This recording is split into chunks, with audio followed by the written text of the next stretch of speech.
சில பேர்லாம் பார்க்குறப்ப நம்மளுடைய ஈகோ ஷேட்டர் ஆகும்பாங்கல்ல, அந்த மாதிரியான ஒரு மனிதர். நம்ம அவரோட போகிறோம், அங்கே போகிறப்ப நமக்கும் ஒரு ஃபோட்டோ எடுத்துக்கணும்னு ஆசையாக இருக்கும். ஒவ்வொரு முறை எடுத்துக்கணும்னு ஆசை இருக்கும் தான். ஆனால் இப்போ கொஞ்சம் நம்மளும் மீடியாக்குள்ளே இருக்கனால எப்படி போய் அவர்கிட்ட போய் நான் ஃபோட்டோ எடுத்துக்கணும் அப்படின்னு கேட்குறதுனா, ஃபோட்டோ எடுத்துக்கணும் எனக்கு விருப்பம் இருக்கும், ஆனால் அதே நேரம் அதை கேட்கறதுக்கு கொஞ்சம் சங்கோச்சம் இருக்கும். அப்படிங்கிறத புரிஞ்சுக்கிட்டு ரொம்ப அற்புதமாக அவங்களோட உதவியாளர்கிட்ட என்னையும் கோபியும் ஒரு ஃபோட்டோ எடுங்க அப்படின்னு சொல்றாரு. கோபிக்கு ஒரு ஃபோட்டோ எடுத்து கொடுங்கன்னு சொல்ல மாட்டார், என்னையும் கோபியும் ஒரு ஃபோட்டோ எடுங்க அப்படின்னு சொல்லிட்டு, கோபி உங்கள் ஃபோனை கொடுங்க. அவருக்கு தெரியும் ஃபோனு என் ஃபோனில் தானே இருக்கணும் அந்த ஃபோட்டோ. கோபி உங்கள் ஃபோனை கொடுங்க அப்படிம்பார். அப்படி இவங்களாம் நம்மளை பொட்டலில் அடிப்பாங்கன்னு சொல்லுவாங்கல்ல, அந்த வகையரா. தம்பி எப்போதும் உயரத்துக்கு மேலே போகக்கூடாது. அவ்வளோ தூரம் எனக்கு ஆச்சரியமாக இருக்கும். அப்போ நம்மளாம் இந்த கொஞ்சம் இதான கூட சில நேரம் என்னடா என் ஒய்ஃப் அடிக்கடி இப்போ சொல்லும், நீங்கள் ஒரு உங்களுக்குன்னு ஒரு ஏஜும் வந்துடுறப்ப சின்ன கோவங்கள்லாம் வெளியில் தெரிய ஆரம்பிக்குது. ஒருத்தர் ஓடி வந்து உங்க கூட நின்று ஃபோட்டோ எடுக்கிறாருன்னா அவருக்கு உங்களுக்கு பிடிச்சிருக்குன்னு அர்த்தம். அடிக்கடி நான் தான் சொல்லுவேன், நம்மளை ஒருத்தங்களுக்கு பிடிச்சிருக்குங்கிறது ரொம்ப பெரிய விஷயம். என்ன மனிதர்களை பிடிப்பதுன்றது அவ்வளோ சாதாரணமான விஷயம் கிடையாது. அப்போ ஒருத்தர் அங்கேருந்து ஓடி வந்து ஃபோட்டோ எடுக்கிறாருன்னா நீங்கள் இதுக்கெல்லாம் சேர்த்து தான் உங்கள் வாழ்க்கை இருக்குது. அதுக்கு சங்கடப்பட வேண்டிய ஆள் ஃபேமிலியோடு வந்திருக்கப்ப நான் தான் சங்கடப்படணும். நான் தான் சொல்கிறேன்ல செய்யுங்க ஏன்னு. Because the day may come. ஒரு நாள் நீங்கள் இதே தெருவில் போகிறப்போ, இதே மாலில் போகிறப்போ உங்களை யாருமே கண்டுக்காம இருக்கிறதுக்கான வாய்ப்புகள் கூட இருக்கு. இந்த மாதிரி விஷயங்கள்லாம் மறுபடி எங்க உறுதியாகும்னா இவர்களை போன்றவர்களை சந்திக்கிற போதுதான். கோபியையும் என்னையும் போட்டோ எடுத்து கொடுங்க. The biggest ego shattering statement அப்படின்னு நினைக்கிறேன். அவர் வந்து ஒரு எழுத்தாளர், ஒரு பேச்சாளர், அண்ட் நிறைய பேர் வந்து இன்டர்வியூல எடுத்திருக்காங்க.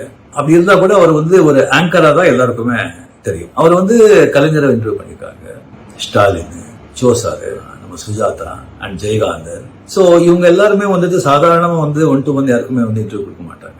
இன்டர்வியூ கொடுக்கறதுக்கு முன்னால வந்து யாரு அவங்க தெரிஞ்சு அவங்களுடைய பேக்ரவுண்ட் என்ன, அவருடைய திறமை என்ன, அவருடைய ரெப்புடேஷன் என்ன அப்படி தெரிஞ்சுட்டு தான் அவங்க வந்து கம்ப்ளீட்டாக வந்து பேட்டியே கொடுப்பாங்க. ஸோ அவங்க எல்லாம் வந்து இவருக்கு வந்து இன்டர்வியூ கொடுத்தாங்கன்னு சொன்னால் அதுல இருந்தே நீங்கள் தெரிஞ்சுக்கலாம் இந்த கோபிநாத் மேலே வந்து எவ்வளோ மதிப்பு மரியாதை அவங்க எல்லாம் வச்சிருக்காங்க அப்படின்னு சொல்லி. அது வந்து அவர் 25 வருஷமா அதுதான் வந்து கோபிநாத் வந்து சாதனை பண்ண ஒரு பெரிய விஷயம். அண்ட் ஜெயகாந்தர்லாம் வந்து இன்டர்வியூ பண்ணுறதுலாம் சாதாரண விஷயம் கிடையாது. அது காட்டு சிங்கத்து குழுக்குள்ள போயிட்டு தை சாதம் வச்சு போகிற மாதிரி. அவர்கிட்ட வந்து ரொம்ப புத்திசாலித்தனமான கேள்வி கேட்டாலும் ஒரு கோபம் வரும், சாதாரண கேள்வி கேட்டாலும் கோபம் வரும். அப்போ நினைச்சு பாருங்க, அவர் எல்லாரையும் வந்து இன்டர்வியூ பண்ணவர் வந்து கோபிநாத் அவர்கள்.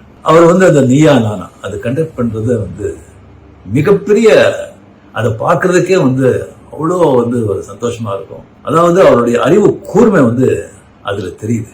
அவர் வந்து எவ்வளோ வந்து ஒரு மெச்சூரிட்டியா எல்லா விஷயத்தையும் அவர் தெரிஞ்சுக்கிறது. சேம் டைம் சமூகத்து மேல அவர் இருக்கிற அந்த அக்கறை அதுல வந்து தெரியுது.